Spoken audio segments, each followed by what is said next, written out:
This is the Altitude Daily Podcast. Everything you can't miss from today on Altitude Sports Radio. Moser, Lombardi and Kane. Here's why I think the emotion from some is a little bit angry. You didn't have the ability to make a move yesterday or over the past couple of weeks. You just didn't without giving away something of what you would consider value. The anger doesn't come from that. It comes from why. And here's what I've sort of garnered from this, Moj. Tell me if I'm onto something or not. Calvin Booth takes over the year the Nuggets win the championship, and right out of the gates, he makes two moves that were genius. He trades for KCP. He signs Bruce Brown. Without those two moves, the Nuggets have no championships right now. None. Totally. But then what's happened after has been a series of moves that I think you could call iffy to straight up bad. And that iffy to straight up bad move, or that stretch of moves, has led to your inflexibility. When they let KCP walk, they said they did that in the name of cap flexibility. And you're immobile. It didn't help at all. You can do nothing as far as small tweaks on this team. The reason why it didn't work is because the guy that they brought in to allow that cap flexibility is not playing and was immovable. But at the that deadline. was the move Exactly. that was made by the GM. Yeah. So And I was trying to go back in my head over the past couple of years of how did you get here? And here's what I found. You traded 3 second-round picks and Davon Reed for Thomas Bryant, who didn't play. Now, you can justify that by saying, yeah, he might not have played, but that was the year you won a championship. Okay, fine. You trade another host of second-round picks, 3 of them, to get rid of Reggie Jackson, who you previously signed to a 2-year, $10 million deal. That is also not great. You have traded other players that have led to no draft picks being on the table. You have signed Dario Saric with the only money that you had left over this offseason. The only move I could really say that has been a straight-up W is Russell Westbrook on the vet minimum. Yeah. The Altitude Daily. The Morning Sprint. Dude, if you look at Russell Westbrook's turnover percentage in his career, this is by far his highest percentage. No, it isn't. I'm looking at it right now. Coach, turnover percentage, not turnovers. He doesn't play at the same number of minutes that he played at earlier in his career. He's at 20.9% in 24-25, which is turnover percentage based off the minutes that he's playing. The next highest that he had was in 2022-2023 between multiple teams, the Clippers and the Lakers, where he had 18.6. His heyday in OKC, he had years where his turnover percentage was 13.4, 14.5, 16.1. He is at almost 21% of his minutes played. He turns the basketball All right, get him over. off the team then. Yeah, this is coachable. another terrible sign. Russ, you need to be coachable just like Russ does. Listen to it. Take care of the basketball. Hey, Russ, a simple question I have for you, bud. Can you take care of the basketball right now for this team so that we don't have to defend transition basketball when you're playing? Can you do a better job with the basketball? His turnover per 100 possessions, his turnover per 36 minutes is still this year under his career average. Statistically, turning the ball over less than his career average this year. And he at least infused some sort of tenacity on defense, some sort of want to go through a wall onto this team. And you know what? I'm willing to live with that. But I will meet you in the middle. Come off the bench. Yeah, I'm good. My answer to this is, with him being out of the lineup, my answer to this conundrum is, if he's out of the lineup or if he's playing bench minutes, that means Michael Porter Jr. has to have a minimum of 15 shot attempts per game.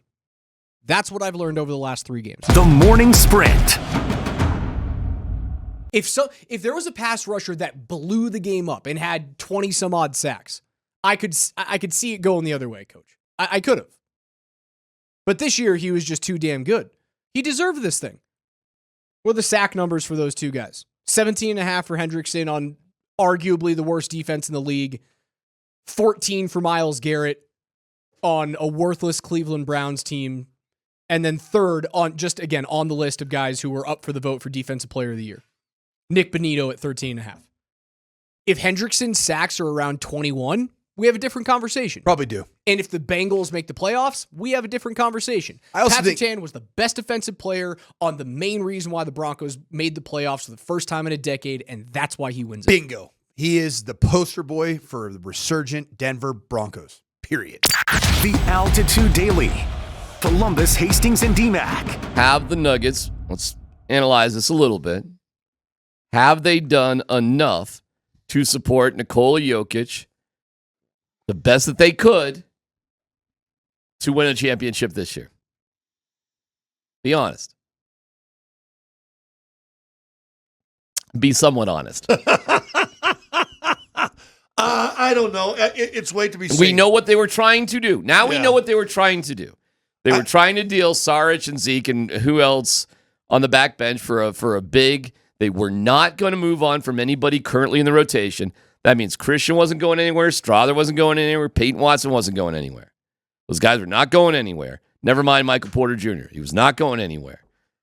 They obviously were trying to get in on deals that did not happen. Right. They obviously were doing that. He said they were. I believe him.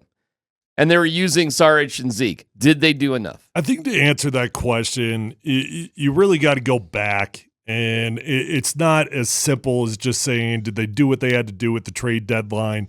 Well, it was difficult at the trade deadline. They were handcuffed for reasons. And so you got to go back and you just say, okay, well, what decisions led you to get here? Does it go back to giving Zeke a $43 million deal or whatever it was, give or take? Does it go back to the Jamal contract? The decisions that were made in the offseason and maybe even a full calendar year ago, those are really the decisions that got you to where you are today at the trade deadline, where you had things that you would have loved to be able to accomplish, yet it was just very difficult to pull it off in reality. So I think it's easy to point at it and be like, wow, look at all these movements and these trades that happened. Why aren't the Nuggets moving? Are they not trying to capitalize on a window? And it's just not that simple. So it's more like, did they make the wrong decisions in the past that got them here? The answer to me is always no, unless you win a championship. Yeah. If the Lakers don't win a championship this year, then the answer is no. All those trades, Butler going to Golden State, if they don't win the championship, no. So you kind of got to wait and see if these play out. That's the first thing. And I'll go back to this. And again, I said this before the season started. Michael Porter Jr. is the key. And if he's shown anything in the last 3 games, a bar, a capability bar, right, that he's kind of set, he adds an entire different dimension to your team. Now, that means guys around him, whether it's Jamal, as he's going to probably be nursing that knee all year long. I get it. And Russ, it's no longer, Joker Jamal maybe. It's probably Joker Porter Jamal. Yeah. You know what I'm saying? The Altitude Daily. Kretman and Lindahl. So being number one, that don't really matter to me at the end of the day. Like that. That don't matter to me because, I could go number one, but it may not be a fit. Right. Or I could go number 2 and it be a fit. Or I could go number 3 and it be a fit. So it's all about fit. That's a perfect answer. He's dead on about that. And yet it's 100% about fit. He's willing to talk about it of would Bryce Young, would he have been a better NFL quarterback if he was drafted by somebody that wasn't the Carolina Panthers? There's a chance. Absolutely. Would Bo Nix have had the rookie season that he had he not been drafted by the Denver Broncos and ended up getting to play for Sean Payton? Feels unlikely. Again, it feels unlikely, but you never know.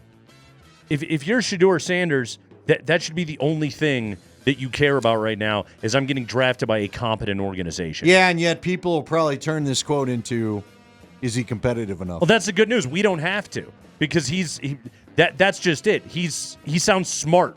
when he's talking right there. He but the sounds, draft process is not always smart. But that's just it. Like that just made me like Shedeur Sanders more. If I'm an NFL team and I heard him talk that way, that makes me like him more of his understanding, well-schooled understanding of it is all about organization and giving me my best chance to be able to succeed. Well, and that's because his dad knows. Yes. That shows you he's the son of a... I'm not arguing that part. You just watch. Someone's going to bring up the, why aren't you competitive enough to be number one? I hope they do, and I will say on the radio that person's an idiot.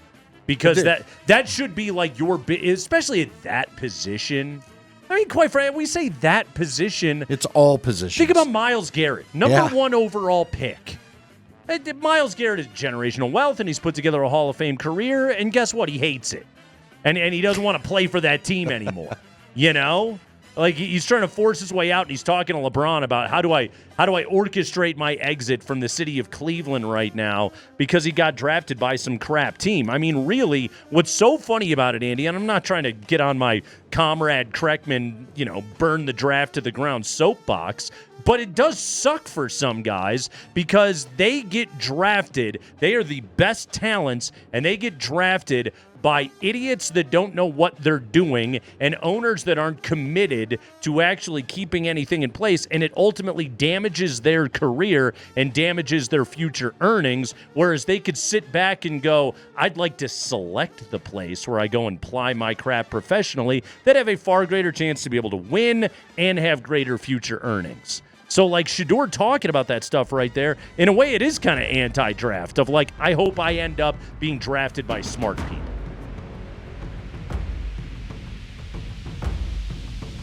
You've been listening to The Altitude Daily. Catch us live weekdays on 92.5 FM, the Altitude Sports Radio app, twitch.tv/AltitudeSR, youtube.com @Altitude Sports Radio, and your favorite smart speaker. Say Altitude Sports Radio.